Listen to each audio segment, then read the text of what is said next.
So hey gang, this is a video for 1 year ownership of my RXB250. This is the Honda 223 clone engine. I know there's a newer one out, but this is the first version of it. I'm just going to talk about what I think about it so everybody knows right off the bat here. I'm 100% pleased with it for what I paid for it. The value that you get for, you know, around $2,000 is ridiculous. But I use it for motocross, and so does Joe Henner. So obviously I've had to make a lot of modifications. So I'm just going to go over, I've had no real problems. So I'll just kind of go over everything as I'm pointing to it on the bike and stuff. But everybody knows you've got to tighten up all the nuts and bolts when you first get it. Yeah, I had a lot of stuff like that. I broke 2 bolts so far. One in the steering stem head stay right here. Triple clamp, sorry. Broke one of those off and had to drill it out and replace it. I also broke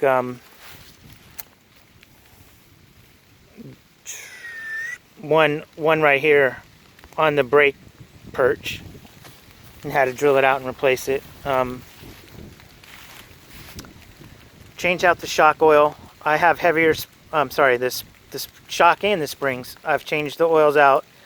I have heavier springs in the front, but I would recommend anybody that rides off-road even the slightest bit to change out your oil at least, because they don't come with even amounts a lot of times. Most people have said that they've been not the right amount of oil in their forks. And you want to get a better, 5-weight Maxima is awesome. That's what we've been running. I had to replace the rims. Some of that is on me because I'm riding it on a motocross track. Some of it was they don't come tight, and I'm not going to say I neglected them, but some people have. They didn't tighten them up from the very beginning, so they had problems and bent their rims. I destroyed mine on a motocross track. I think they're very weak from the factory if you take them off-road, but that's just my opinion. Other people have had no problems whatsoever. Moving back, the radiator guards, if you ever fall down, there's metal behind these that hold it on, and it'll bend very easy. It's like spaghetti string, but it also bends back in place, so plus and minuses. As you can see here, some of the modifications. I went to the big bore kit, Joe Henner big bore. I think it's 243 cc, no, 233 cc's, I believe it is what he said it was. You might, don't quote me on that, but also I switched out for off-road. I've been back and forth on many sprockets, but for the track here, I've got a 12 and a 50 in the back. I like that the best because it tightens it up. But some people run 13s also. 13s is as big as you can go in the front without hitting the wires here. You don't want to do that. And I would recommend you take this cover off, the factory cover off, because the chain and the sprocket rub against it in 2 places, up here and up here. And I broke mine, as a matter of fact. So behind the ignition cover, I've got Joe Henner's 4-degree advanced timing flywheel key. The dollar for dollar best modification you can make for this bike. That brings the power into play quicker, revving. It cleans everything up. You can look, I'm not going to go into specifics, but why that works, but it efficiently, it burns the fuel way more efficiently. Behind there, I don't know if you can see it, is the carb. I tried a 32, but for this bike, the intake itself right here is only 30 millimeters anyways. So even if you try a 32, you're just kind of bottlenecking your fuel charge. So I went back to the Nibby the Nibby 28 millimeter. And I've had, you know, jetting is a finicky thing, but as far as the right carburetor for this bike, 28mm nibby is the way to go.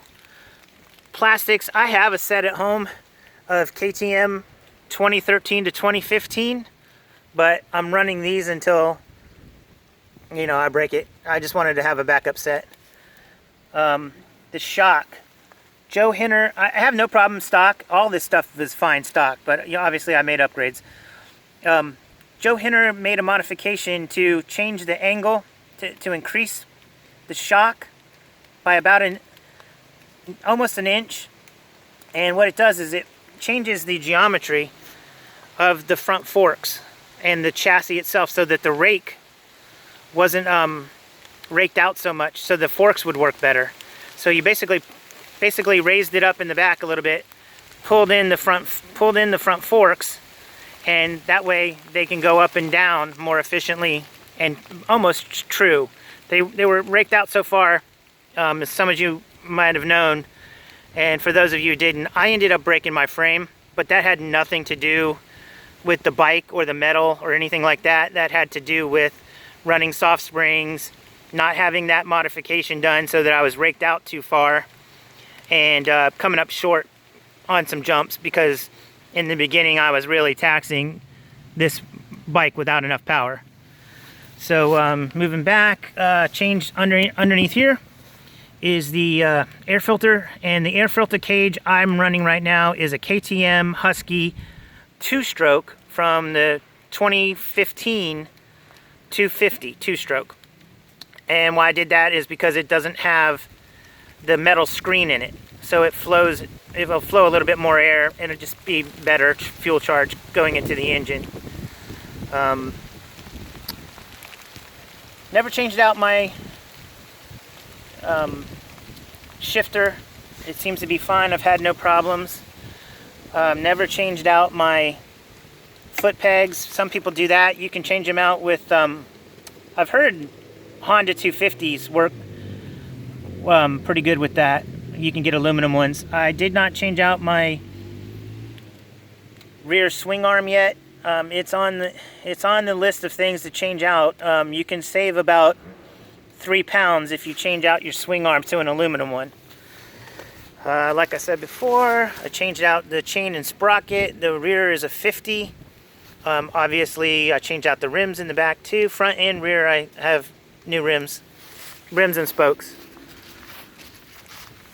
I've kept the stock silencer. It's pretty good. It only weighs about 4 pounds. And I've repacked it twice. It kind of blows through the packing very quickly, and it's very loud when it does. So, yeah, you might want to look into changing that out. Brakes, I've had no problem. I bled them in the beginning, so I think they're fine. I have no problem there. I've bent this 3 times, and I even the other day tied it off with what they call a brake snake, which is a cable, but it snapped that cable. So this is a weak link for sure. I wish there was something more we could do about that brake lever, that rear brake lever, but it is what it is. Obviously, I removed the Kickstarter. It doesn't serve any purpose, and it's at such a shitty angle from stock that it doesn't even really work. I don't know if I told you I got roller rockers in there. I have a cam, big bore kit. So yeah, I think I'm almost to the point where I believe you kind of need it. This bike's a little bit underpowered. I didn't think so in the beginning, but as I rode it over the course of this past year, that it was underpowered. So now I feel like it's very, very good. I'm probably in the 26, 27 horsepower range, just kind of guessing because I don't have the exact same things as Joe Hinner had tested them. Like I don't have porting is one thing I don't have. And he had tested it that way when he got up to that 27, 28 range. So that's kind of on my list too of things I can get. And he also makes a 13-to-1 piston. While this one has a high compression piston, there's even better to be had. And it'll bring it up a little bit more. So that's also eventually on my list. I told you Joe